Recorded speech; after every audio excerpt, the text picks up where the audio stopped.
Assalamualaikum, halo, kita jumpa kembali di Tips Bahagia ala Uci Yolanda. Kabar Anda baik kan hari ini? Itu yang saya harapkan. Oke sahabat, berkeluh kesah adalah salah satu ciri hidup manusia.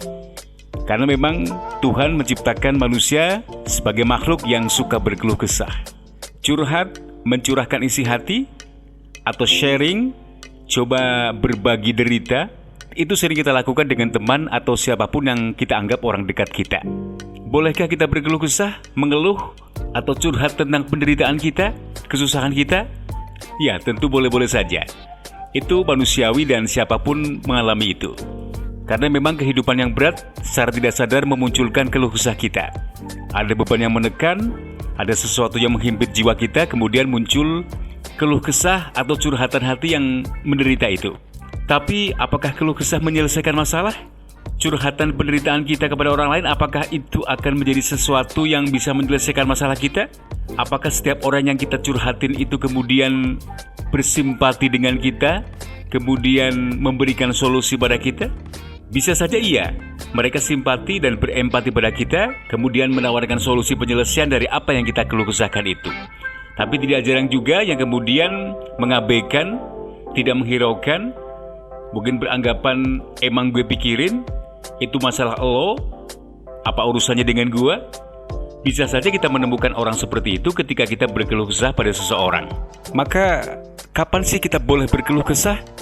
Dan apakah itu efektif untuk kemudian mengurangi sedikit beban penderitaan kita? Sahabat, berkeluh kesah boleh-boleh saja karena itu bagian dari kehidupan manusia. Manusia diciptakan sebagai makhluk yang penuh dengan keluh kesah. Tapi sebagai manusia beriman, sebagai manusia berakal, tentu keluh kesah ini bukan menjadi sesuatu yang kemudian sering kita lontarkan pada orang lain dan bagian dari solusi pemecahan masalah kita.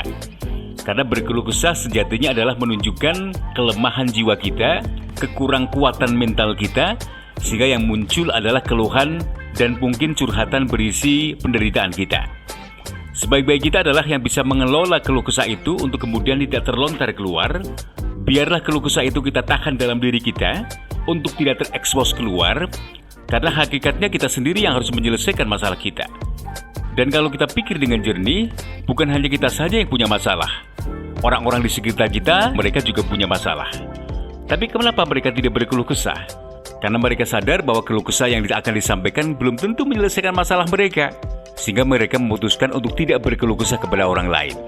Pribadi yang kuat, pribadi yang dewasa, pribadi yang panjang akal tentu tidak akan mengandalkan keluh kesah. Setiap masalah yang muncul akan dicarikan upaya penyelesaiannya agar kemudian tidak membebani hati dan jiwa yang kemudian memunculkan keluh kesah. Setiap masalah, kecil, sedang, atau besar tentu ada solusinya.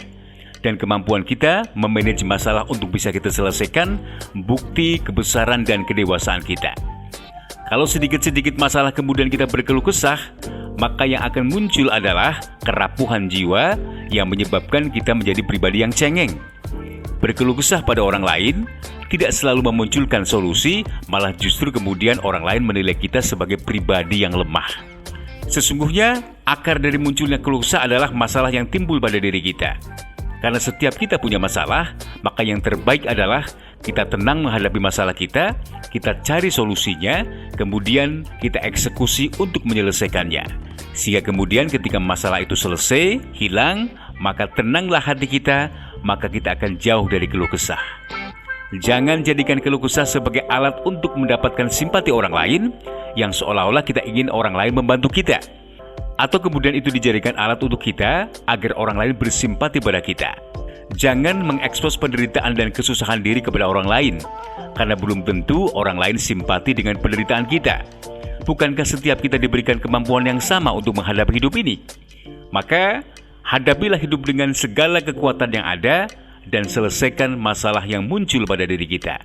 Yakinlah bahwa Tuhan tidak akan memberikan cobaan, tidak akan memberikan ujian, tidak akan memberikan masalah di luar batas kemampuan kita. Mudah-mudahan kita menjadi pribadi yang kuat, yang tidak selalu berkeluh kesah atas masalah yang timbul pada diri kita. Selamat mencoba dan sampai jumpa.